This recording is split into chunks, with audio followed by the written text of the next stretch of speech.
Hey guys, welcome back to Tipharot. It's me, Matt here, and today I want to talk a little bit about why it's important to track your progress and how it can help you. So first of all, you might notice that this is audio only. Don't worry, I haven't suddenly lost my camera or anything. I'm just doing this video audio only because it's easier for me because I can actually record it while I'm at my computer looking at certain information that I'm going to be talking about in the video. My future videos will be videos as they were before. Also, I apologize for the recent delay in videos. I did mention before the reasons for that, so if you aren't aware of the reasons, then you can check out the actual recent videos I put out, the little vlog videos where I talked about that. Anyway, I am back now. The video schedule might not be quite as fast initially, but there is going to be videos coming out on a regular basis again, and soon enough we'll be back to the Wednesday and Saturday schedule. Anyway, on to the subject of the video. Today I want to talk about tracking your progress. You see, we set goals, and I've talked about this before, but one thing a lot of people fail to do is actually track their progress along the way. The thing that got me thinking about this recently was I was seeing all these posts on a bodybuilding forum that I visit from people who had been working out for, say, a year or 2 years, and they'd seemingly put on all this muscle in terms of actually having gained a whole bunch of lean body mass, and yet they couldn't see it. When they looked in the mirror, they saw the same person as before, and this is really common, and really the solution to this is to take progress pictures. If you have a picture of how you look before and a picture of how you look after, you're obviously going to see the clear difference. Whereas if you just look in the mirror, you're really not comparing yourself to how you were a year ago, you're comparing yourself to how you looked in the mirror yesterday, in which case you're never going to see a change because you're never going to change that much overnight. Now, this is the same in other areas of life, whether it's how you've progressed from job to job, or how you've progressed in your actual career in terms of advancing through the company, or how you've progressed in your workouts, or how you've progressed in your diet, all of these little things.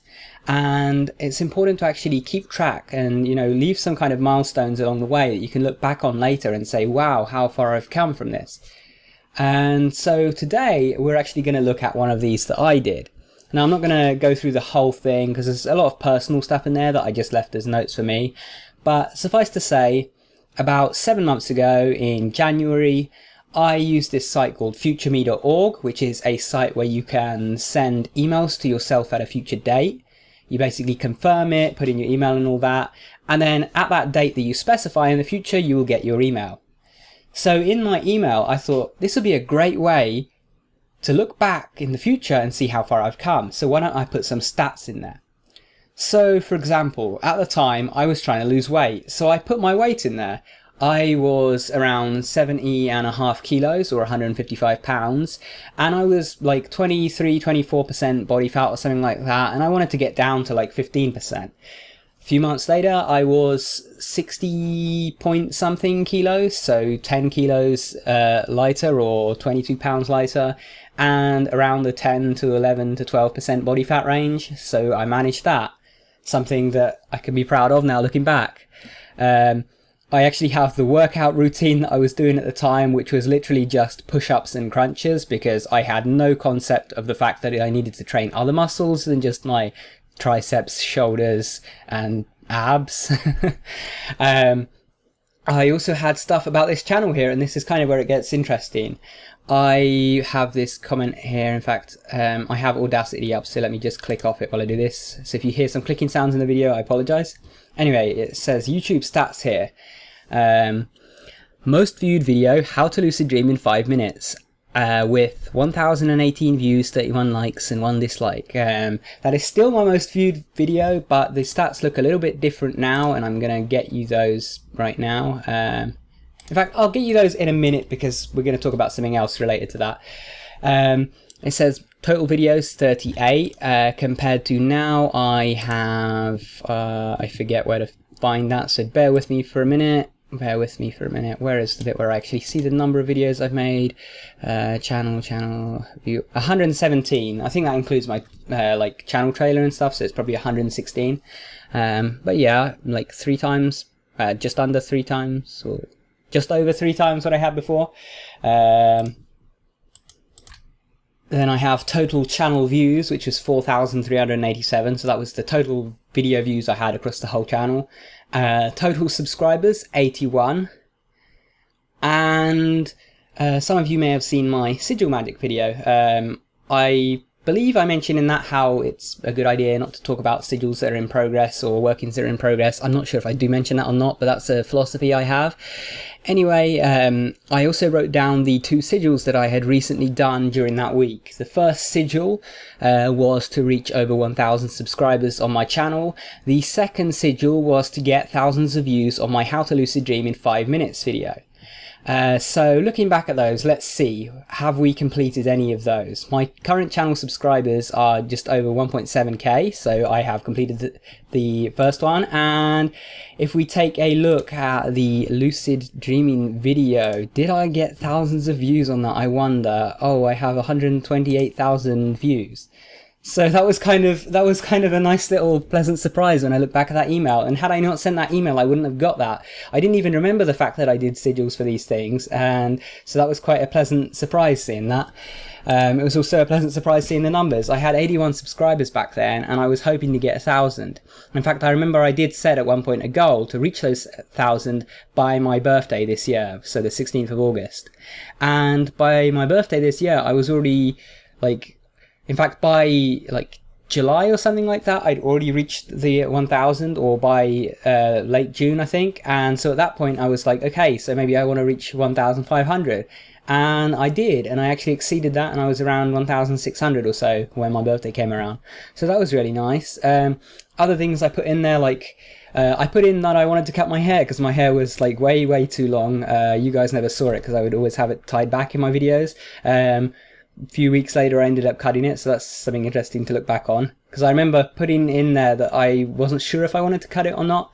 I also put in little things like what kind of music I liked. One thing I put in there was what I used to eat each day, which was horrible because I for years pretty much had the same really plain, really meager diet of lots of cheese and bread, basically. Pizzas and cheese sandwiches and stuff like that. I didn't have much of a varied diet. And now that has completely been resolved, I have a much better diet. I actually track what I'm eating each day, make sure I hit the right macros for, my fats, my protein, my carbs and all of that. And that has, had a massive impact. And so looking back at this email of all these things, these are just little details that I would never be able to remember, but I wrote them down and I sent myself them in the future. You don't have to use futureme.org. You can just, write these down in Notepad or in a journal somewhere. But take note of little statistics like these, because then when you actually come back 6 months from now, or a year from now, or 2 years from now, you're going to be like, whoa, I have come a long way. Or especially with things like the sigils I did. If you do a sigil for something, or you want to manifest something and you're visualizing it using my method from my ebook, for example, then you actually want to write down these things and come back to them, say 6 months or a year from now, and see if you've actually completed that. Because you might find that all these things that you had actually done since then, you didn't even remember that you actually, were visualizing this, or you were doing a sigil for this, or you wrote this as one of your goals. And this really puts things in perspective. I actually noticed this in terms of sigils. When I first started doing sigils, I did a bunch of these sigils, and I was like, are these even working? A few of these are working here and there. But what I did was I actually wrote down every single sigil that I did. Literally every single one, no exceptions. I wrote down what it was for, and I kept a whole log of these. A few months later, I came back to these and I saw that pretty much every single thing on there had now happened. All of these things that I didn't think were working, and then went on to forget about, then manifested. And it's a lot like this when we set our goals and we, move forward. A lot of the time we don't realize that we've actually accomplished goals we set before, and, we've achieved things that we set out to achieve. So it really does help to make notes, journal, and keep an eye on your progress. So maybe today, after watching this video, sit down, open up Notepad, or open up a journal, or open up Future Me, and write down some stats about you. How much do you weigh? What are your weight goals? Do you want to gain some weight? Do you want to lose some weight? Or do you like how you are? Are you in the gym? If so, what are your lifts for, squats, bench, deadlifts, stuff like that? And where do you want to be this time next year? What routine are you doing? What job are you working, and how much are you earning? How much would you like to be earning? What are you eating? Is there anything you could change about your diet? What hours are you sleeping, and what time are you going to bed? what is a big goal that you want to accomplish and how soon do you want to accomplish? Little things like this. Just think of any little detail. It could be something so small and insignificant, and you can look back at that later and be like, wow, that's really cool to look back on. It's like a little time capsule thing. When you look back at your progress, you're going to see some amazing things. Anyway, that's been all for this video. I hope you guys have enjoyed it, and if you did, remember to subscribe because we've got regular videos that come out every Wednesday and Saturday. If you like the video, leave a thumbs up, and if you have any comments or questions, leave them down below. Also, if you want to keep watching, check out the video that's linked on screen. Thanks for watching, guys. Take care.